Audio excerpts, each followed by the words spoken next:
Hello everyone. This is the next part of your continuing topic, which is clause, and we have already discussed the noun clause. I hope you all understood it.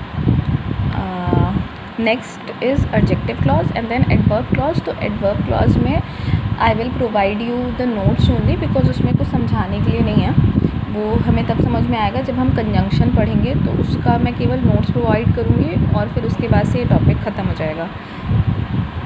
Since I don't have books, so I will try to find out the exercise. If I will find it out, I will send it to you and make sure you solve it. So let us continue it. So this is an adjective clause. So if you relate it with noun clause, it will be easier to understand. जैसे noun clause में मैंने बताया था कि जब clause जो होता है वो नाउन की तरह काम करता है तो फिर वो नाउन क्लॉज बन जाता है. तो मैंने उसको पूरा डिटेल में समझाया था. सेम कंडीशन यहाँ पे भी है. अब क्या है कि एक एडजेक्टिव जो है वो एक वर्ड में काम नहीं करेगा बल्कि वो क्लॉज में काम करेगा. विच मीन्स कि जब एक एडजेक्टिव एक क्लॉज की तरह काम करे तो उसे हम क्या कह देते हैं, एडजेक्टिव क्लॉज कह देते हैं. अब पहले तो जान लेते हैं कि जो बेसिक एडजेक्टिव है उसका रोल क्या होता है, वो किस तरीके से काम करता है. सो एडजेक्टिव क्या होता है? एडजेक्टिव जो नाउन के बारे में हमें कोई भी एक्स्ट्रा, नाउन और प्रोनाउन के बारे में बेसिकली जो हमें कोई भी एक्स्ट्रा इन्फॉर्मेशन देता है उसे ही हम क्या कहते हैं, एडजेक्टिव. जैसे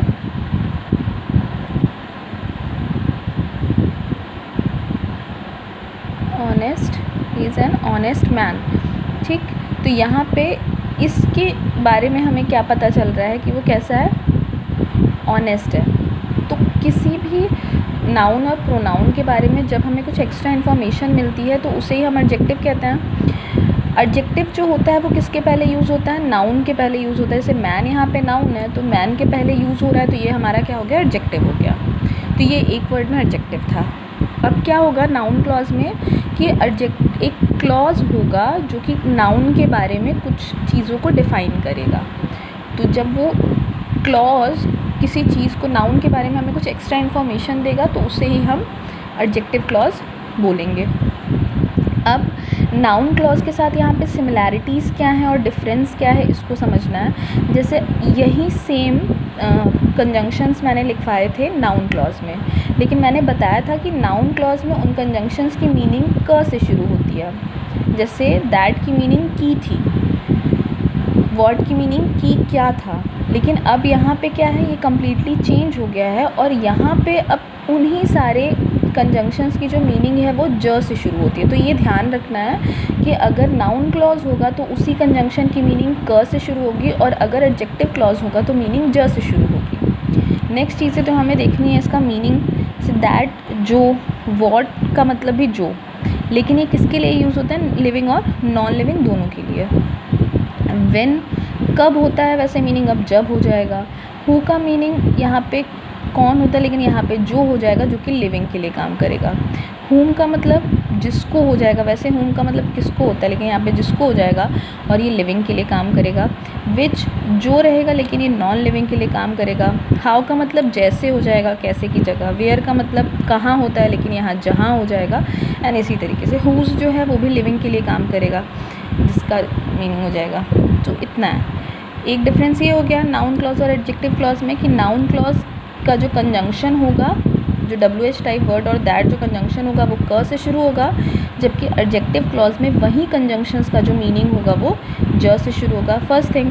सेकेंड, मैंने ये बताया था कि नाउन क्लॉज में कंजंक्शन से पहले हमेशा वर्ब आती है, ठीक है, लेकिन एडजेक्टिव क्लॉज में कंजंक्शन से पहले नाउन आएगा. ठीक, कंजंक्शन से पहले, ये लाइन मैंने नहीं लिखा है,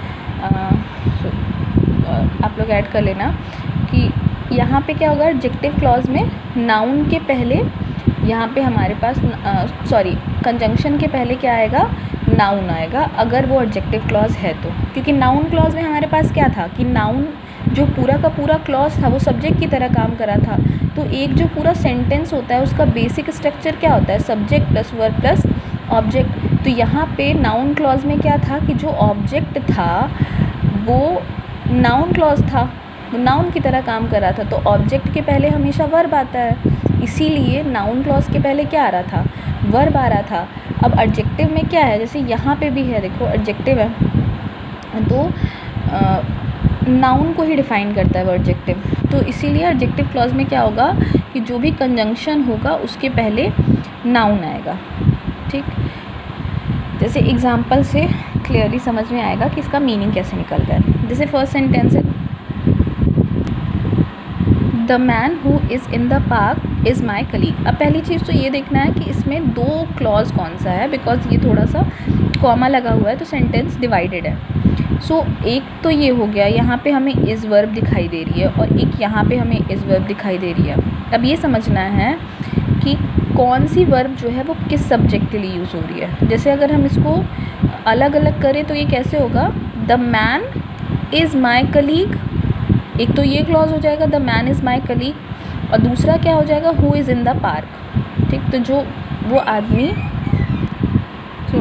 so who is in the park यानी कि जो कि पार्क में है। सो इसको अलग कर दिया, the man is my colleague who is in the park. अब इसमें अगर हम समझे तो प्रिंसिपल क्लॉज कौन सा होगा, the man is my colleague. ठीक, ये हमारा प्रिंसिपल क्लॉज हो जाएगा और ये जो है हमारा डिपेंडेंट क्लॉज हो जाएगा, आई मीन सबऑर्डिनेट क्लॉज। तो ये सबऑर्डिनेट क्लॉज है। अब देखते हैं कि ये एडजेक्टिव क्लॉज ही है या नहीं। तो कुछ कंडीशंस मैंने बताई है, जैसे कि जो कंजंक्शन होगा उसके पहले नाउन आएगा। तो यहाँ पे इस कंजंक्शन के पहले नाउन आ रहा है, यानी कि जो बात हो रही है वो किसके बारे में हो रही है, इस मैन के बारे में। ठीक, आगे क्या है, who is in the park. तो who is in the park यानी इसी इंसान के बारे में हमें थोड़ी सी और एक्स्ट्रा इन्फॉर्मेशन मिल रही है कि वो आदमी जो कि पार्क में है वो मेरा कलीग है। सो एक सेंटेंस हमारा क्या है, the man is my colleague, कि वो आदमी मेरा कलीग है। कौन सा आदमी कलीग है, जो कि पार्क में है। सो यहाँ पे ये जो पूरा क्लॉज है ये कहीं ना कहीं एडजेक्टिव की तरह काम कर रहा है इस नाउन के लिए।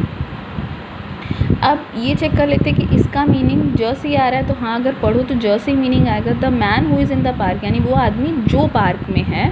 अपने आप हमें कोई एफ़र्ट नहीं लगाना पड़ेगा, खुद ब खुद वो मीनिंग जो है वो उसी तरीके से निकलेगी।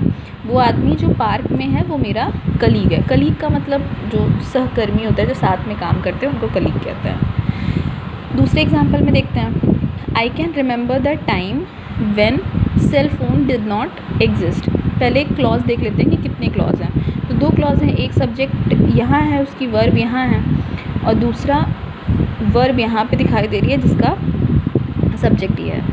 ठीक, अब क्या करना है, हमें देखना है कि कंजंक्शन कहाँ है।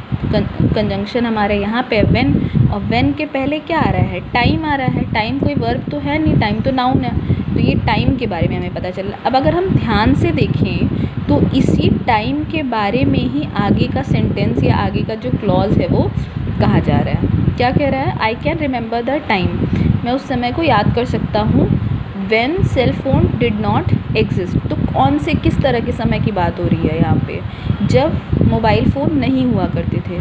तो ये जब मोबाइल फ़ोन नहीं हुआ करते थे, ये क्या बता रहा है, ये इसी टाइम के बारे में ही बता रहा है, इसी टाइम के बारे में ही इन्फॉर्मेशन दी जा रही है हमें। तो ये भी नाउन के बारे में जब हमें एक्स्ट्रा इन्फॉर्मेशन मिलती है क्लॉज के फॉर्म में, तो उससे ही हम क्या बोलते हैं, एडजेक्टिव क्लॉज। और यहाँ पे व्हेन का मीनिंग भी जब से आ रहा होगा। जैसे आई कैन रिमेंबर द टाइम, मैं वो उस समय याद कर सकता हूँ जब सेल फ़ोन नहीं थे। तो ऐसा नहीं है कि हम एफ़र्ट लगा रहे हैं, अपने आप उसका मीनिंग ही वैसे ही निकलेगा। लास्ट एग्जांपल है, जैसे चार्ली हैज़ अ फ्रेंड। तो फ्रेंड नाउन है और यहाँ हुज़ क्या है, ये कंजंक्शन है। Charlie has a friend whose daughter lives in Canada. तो Charlie has a friend, Charlie की एक दोस्त है, ये एक क्लॉज हो गया, सब्जेक्ट और verb. Whose daughter lives in Canada, जिसकी बेटी कनाडा में रहती है। तो अपने आप यहाँ पे इसका मीनिंग क्या निकला, जिसकी। और इसी फ्रेंड के बारे में ही, उसकी फ्रेंड की डॉटर के बारे में पता चल रहा है कि वो कनाडा में रहती है। तो ये भी किसकी तरह काम कर रहा है, एडजेक्टिव क्लॉज की तरह। तो जो छोटी छोटी डिटेल्स हैं, अगर उसको याद रखें कि कंजंक्शन के पहले नाउन आएगा, नाउन आए तो फिर वो एडजेक्टिव क्लॉज है, और कंजंक्शन के पहले अगर वर्ब आए तो नाउन क्लॉज है। एंड कंजंक्शन की मीनिंग किस तरीके से निकल रही है, ये चीज़ें अगर क्लियर हैं तो फिर इन दोनों में डिफरेंस भी समझना ईजी हो जाएगा। बस अब एडवर्ब क्लॉज है एंड देन उसके बाद से टॉपिक ख़त्म। तो एडवर्ब क्लॉज में कुछ समझाना नहीं है, बस उसमें आपको नोट करना है, और वो तब समझ में आएगा जब हम पूरा कंजंक्शन का टॉपिक पढ़ेंगे, उस टाइम पे समझ में आएगा कि एडवर्ब क्लॉज कैसे काम करेगा। तो if you have any doubt you can ask. Thank you.